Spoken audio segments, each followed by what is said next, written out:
പിതാവിൻ്റെയും പുത്രൻ്റെയും പരിശുദ്ധാത്മാവിൻ്റെയും നാമത്തിൽ ആമേൻ. എൻ്റെ പ്രിയപ്പെട്ടവർ, ഇന്ന് ഏപ്രിൽ 2 വ്യാഴാഴ്ച. അമ്മേ പരിശുദ്ധ അമ്മേ, അമ്മേ പരിശുദ്ധമേ, ദൈവമാതാവേ, കൃപാസനത്തിലൂടെ ഞങ്ങൾക്കും ഞങ്ങളുടെ ദേശത്തിനും അമ്മ മധ്യസ്ഥം തേടി തന്ന എല്ലാ അനുഗ്രഹങ്ങൾക്കും കൃപകൾക്കും ഞങ്ങളിപ്പോൾ ഹൃദയം നിറഞ്ഞ നന്ദി പറയുന്നു. അമ്മേ പരിശുദ്ധമേ, ദൈവമാതാവേ, 2004 ഡിസംബർ 7 ഉച്ചകഴിഞ്ഞ് 2:30 കൃപാസനത്തിൽ സംഭവിച്ച അമ്മയുടെ പ്രത്യക്ഷപ്പെടലിനെ കുറിച്ച് തിരുസഭയ്ക്ക് സമർപ്പിച്ചിരിക്കുന്ന പഠനരേഖകളുടെ മേൽ സഭാത്മകമായ പഠനം ആരംഭിക്കുവാൻ ഞങ്ങൾ പ്രാർത്ഥിക്കുന്നു.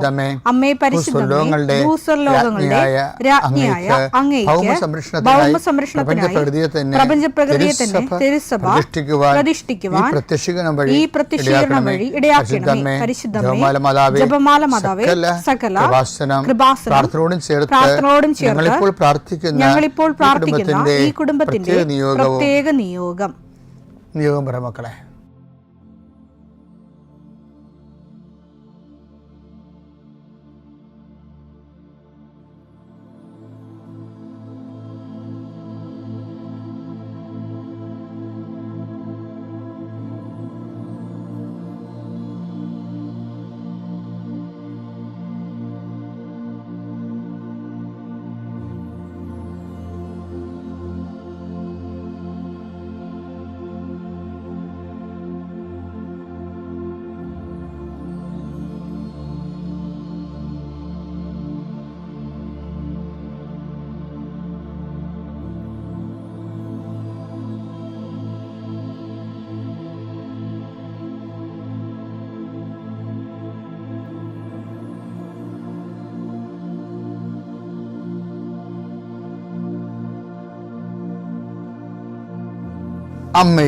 അമ്മയുടെ പ്രത്യക്ഷീകരണത്തിന്റെ ഈ അനുഗ്രഹവേളയിൽ ഞങ്ങൾക്ക് സാധിച്ചു തരുവാൻ കനിയണമേ. ആമേൻ. വിശ്വാസ പ്രമാണം. സർവശക്തനായ പിതാവും ആകാശത്തിന്റെയും ഭൂമിയുടെയും സൃഷ്ടാവുമായ ദൈവത്തിൽ ഞാൻ വിശ്വസിക്കുന്നു. അവിടുത്തെ ഏകപുത്രനും ഞങ്ങളുടെ കർത്താവുമായ ഈശോമിശിഹായിലും ഞാൻ വിശ്വസിക്കുന്നു. ഈ പുത്രൻ പരിശുദ്ധാത്മാവിനാൽ ഗർഭസ്ഥനായി കന്യകാമറിയത്തിൽ നിന്ന് പിറന്ന് പൊന്തിയോസ് പീലാത്തോസിന്റെ കാലത്ത് പീഡകൾ സഹിച്ച് കുരിശിൽ തറയ്ക്കപ്പെട്ട് മരിച്ച് അടക്കപ്പെട്ട് പാതാളങ്ങളിൽ ഇറങ്ങി മരിച്ചവരുടെ ഇടയിൽ നിന്ന് 3-ാം നാൾ ഉയർത്ത് സ്വർഗത്തിലേക്ക് എഴുന്നള്ളി സർവശക്തിയുള്ള പിതാവായ ദൈവത്തിന്റെ വലതുഭാഗത്തിരിക്കുന്നു. അവിടെ നിന്ന് ജീവിക്കുന്നവരെയും മരിച്ചവരെയും വിധിക്കുവാൻ വരുമെന്നും ഞാൻ വിശ്വസിക്കുന്നു. പരിശുദ്ധാത്മാവിലും ഞാൻ വിശ്വസിക്കുന്നു. വിശുദ്ധ കത്തോലിക്കാ സഭയിലും പുണ്യവാന്മാരുടെ ഐക്യത്തിലും പാപങ്ങളുടെ മോചനത്തിലും ശരീരത്തിന്റെ ഉയർപ്പിലും നിത്യമായ ജീവിതത്തിലും ഞാൻ വിശ്വസിക്കുന്നു. ആമേൻ. സുഖസ്ഥനായ ഞങ്ങളുടെ പിതാവേ, അങ്ങയുടെ നാമം പൂജിതമാകണമേ. അങ്ങയുടെ രാജ്യം വരണമേ. അങ്ങയുടെ തിരുമനസ് സ്വർഗത്തിലെ പോലെ ഭൂമിയിലും ആകണമേ. അന്നു വേണ്ടുന്ന ആഹാരം ഇന്ന് ഞങ്ങൾക്ക് തരണമേ.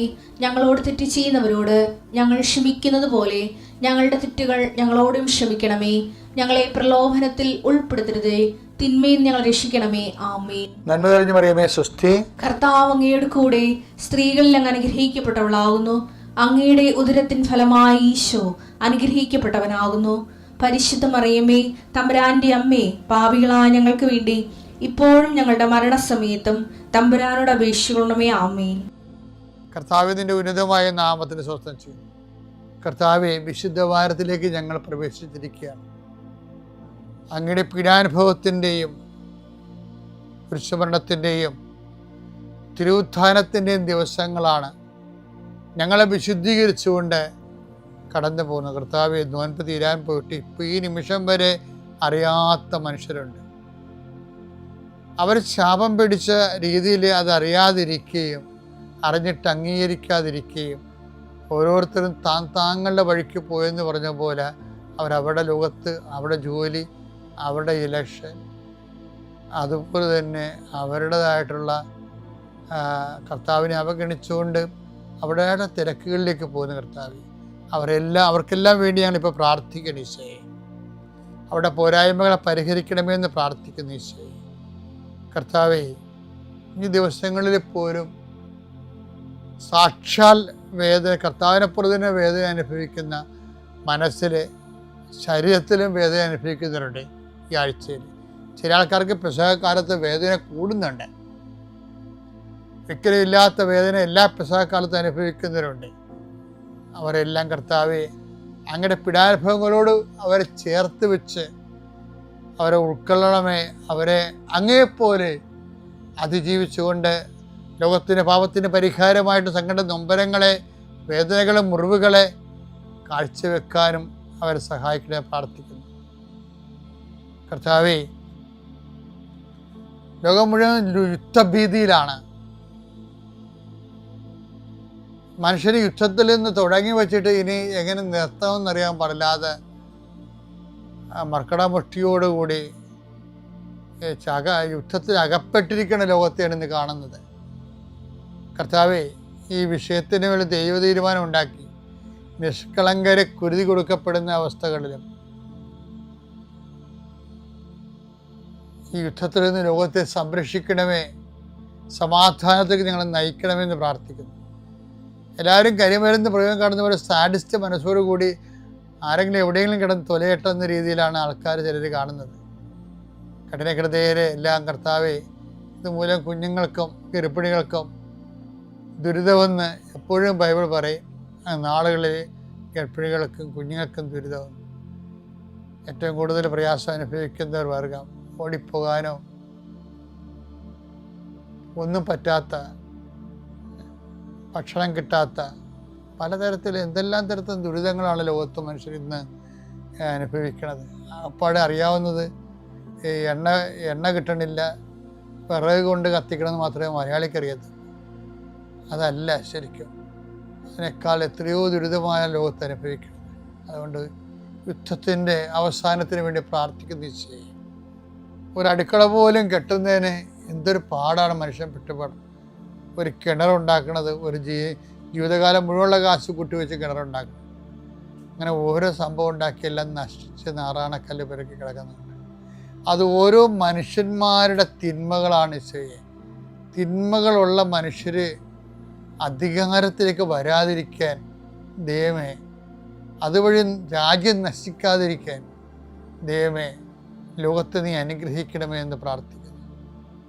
രോഗികളെ, പീഡിതരെ, സങ്കടക്കാര്, മക്കളില്ലാത്ത പങ്കാളികളെ, കുടുംബകലഹത്തിലുള്ളവരെ, കേസിലുള്ളവരെ, ജീവിക്കാനും മാർഗമില്ലാത്തവരെ, സാമ്പത്തിക തകർച്ചയുള്ളവരെ, എല്ലാ മേഖലകളിലും വേദന അനുഭവിക്കുന്നവർ, പഠനപരമായിട്ടും യാത്രാപരമായിട്ടും വേദന തടസ്സങ്ങൾ അനുഭവിക്കുന്നവർ, എൻ്റെ കർത്താവിനുമായ നാമത്തിൽ, സഭയുടെ അധികാരത്തിൽ, കുരിശിൻ്റെ അടയാളത്തിൽ ഈ ദിവസം കർത്താവ് നിന്നെ ശക്തീകരിക്കുകയും എല്ലാ സംഘടന അതിജീവിക്കാൻ മാതാവ് നിനക്കൊരു മധ്യസ്ഥ വഹിക്കുകയും ചെയ്യട്ടെ.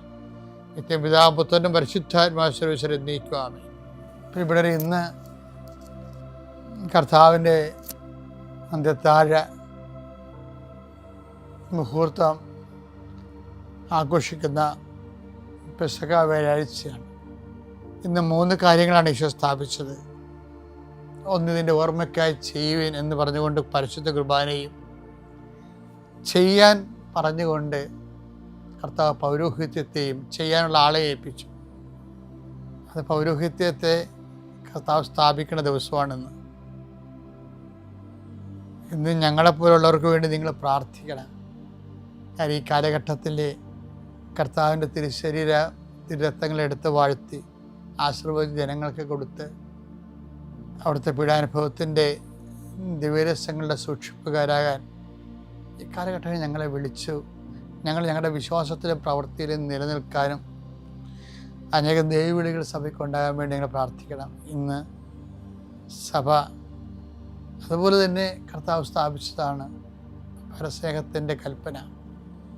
അതും നിങ്ങളെന്നെ ഗുരുവെന്നും കർത്താവെന്നും വിളിക്കുന്നു. അത് ശരി തന്നെ. നിങ്ങളുടെ ഗുരുവും കർത്താവുമായി ഞാൻ നിങ്ങളുടെ പാദങ്ങൾ കഴുകിയെങ്കിൽ നിങ്ങളും പരസ്പരം പാദങ്ങൾ കഴുകണം. ഇത് അഭിഷേകത്തോടെ ഒരു വ്യക്തി സ്വീകരിച്ച ഈ ലോകത്തിലും കുടുംബത്തിലും സമാധാനം ഉണ്ടാകും. ഇന്നും ഇത് സ്വീകരിക്കപ്പെട്ടിട്ടില്ല എന്നുള്ള സങ്കടകരമായ തിരിച്ചറിവാണ് സഭ ഇനിയും നിലനിൽക്കേണ്ടി വരും.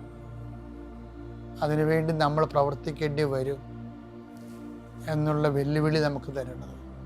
എങ്കിലും ആവുന്നിടത്തോളം കർത്താവിൻ്റെ വചനത്തോട് ഐക്യദാർഢ്യം പ്രവർത്തിക്കൊണ്ട് കർത്താവ് കുർബാന സ്ഥാപിച്ചതിനാണ് ഏറ്റവും കൂടുതൽ നന്ദി.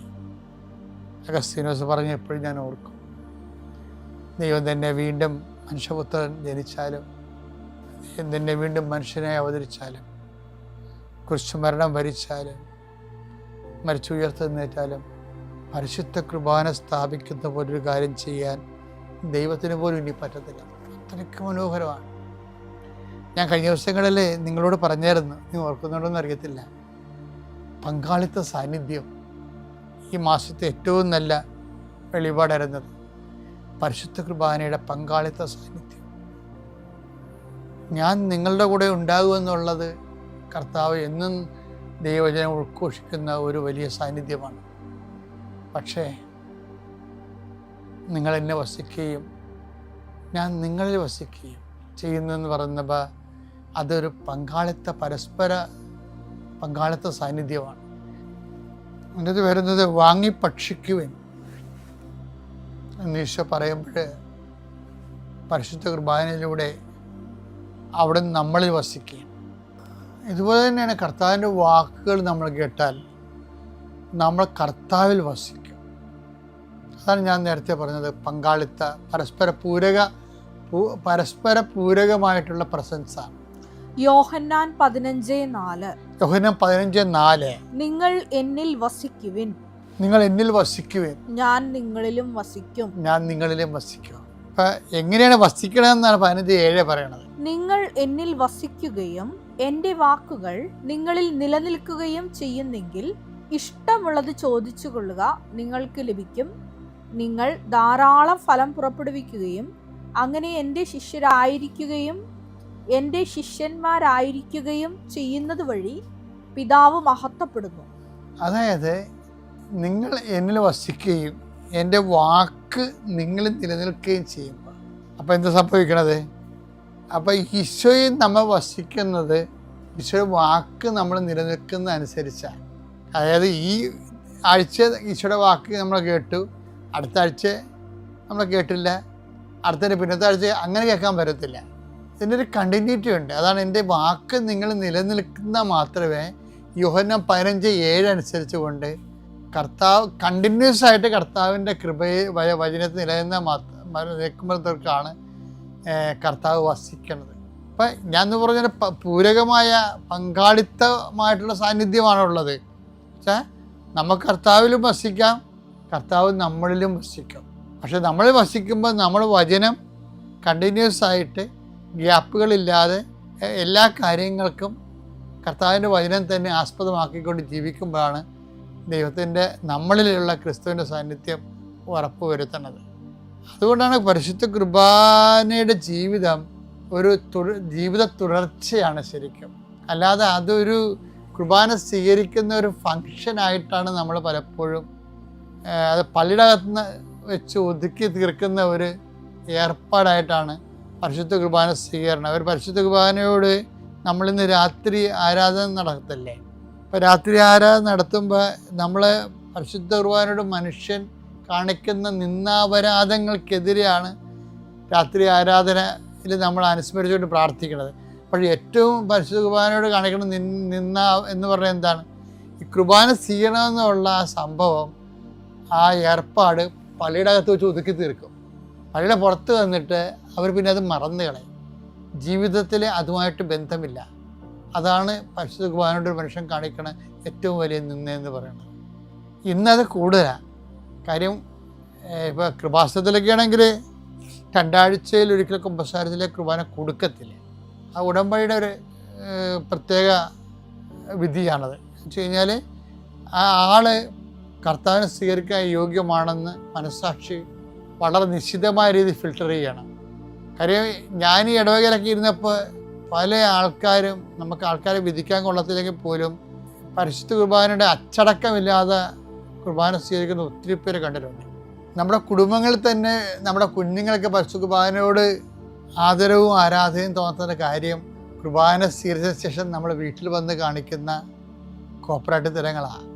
അപ്പം അതുകൊണ്ട് നമ്മളെല്ലാവരും തന്നെ പശുകുമാരനോട് നിന്നാപരാധന കാണിക്കുന്നവരാണ്. ഇന്നൊരു രാത്രി ഇതിനു വേണ്ടി, അപരാധത്തിന് വേണ്ടി, കർത്താവിൻ്റെ ദിവ്യകാരുണ്യ ആരാധന നിമിഷം നമ്മളത് പ്രത്യേകം സഭ ഒരുക്കിയ ഒരു ദിവസമാണത്. കർത്താവിൻ്റെ കൂടെ ജാഗരം അനുഭവിച്ചുകൊണ്ട് പരിശുദ്ധ കുർബാനയോട് നമ്മൾ കാണിച്ച, ഇന്നും ആരാധന എഴുന്നള്ളിച്ച് രാത്രി വെച്ചിട്ട് വയറ്റിപ്പിഴപ്പ് പറയുന്ന ആൾക്കാരാണ് ഇപ്പം 60%. ഇന്നും ആരാധന ഇന്നത്തെ ആരാധന അതിനുവേണ്ടിയുള്ളതൊന്നും അല്ല. ഇന്നത്തെ ആരാധന കുർബാനയോടും കർത്താവിൻ്റെ പീഡാനുഭവങ്ങളുടെ ഐക്യദാർഢ്യം പുലർത്തുകയാണ് ഇന്നത്തെ ആരാധന ഉദ്ദേശം. അപ്പം നല്ലൊരു ദിവസമാണ്. ഇപ്പം ഇന്ന് ഈ ധ്യാനം കേട്ട സമയം പോലെ തന്നെ നിങ്ങൾ ഒരു മനസ്സൊരുക്കത്തോടു കൂടി 10 മണിക്ക്, ഇന്ന് 10 മണിക്കാണ് ചില പള്ളികളിൽ വൈകുന്നേരം 5 മണിക്കാണ്.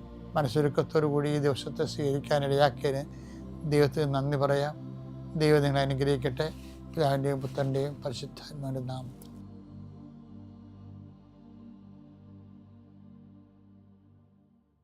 അത്യപൂർവ ദൈവാനുഭവങ്ങൾ ഇനി നിങ്ങൾക്കും സ്വന്തം. ഈ യൂട്യൂബ് ചാനൽ ഇതുവരെ സബ്സ്ക്രൈബ് ചെയ്തിട്ടില്ലെങ്കിൽ ഇപ്പോൾ തന്നെ സബ്സ്ക്രൈബ് ചെയ്യുക. ഈ വീഡിയോ ഇപ്പോൾ തന്നെ നിങ്ങളുടെ സുഹൃത്തുക്കൾക്ക് ഷെയർ ചെയ്തുകൊണ്ട് കർത്താവിൻ്റെ പ്രേക്ഷിതരാകുക.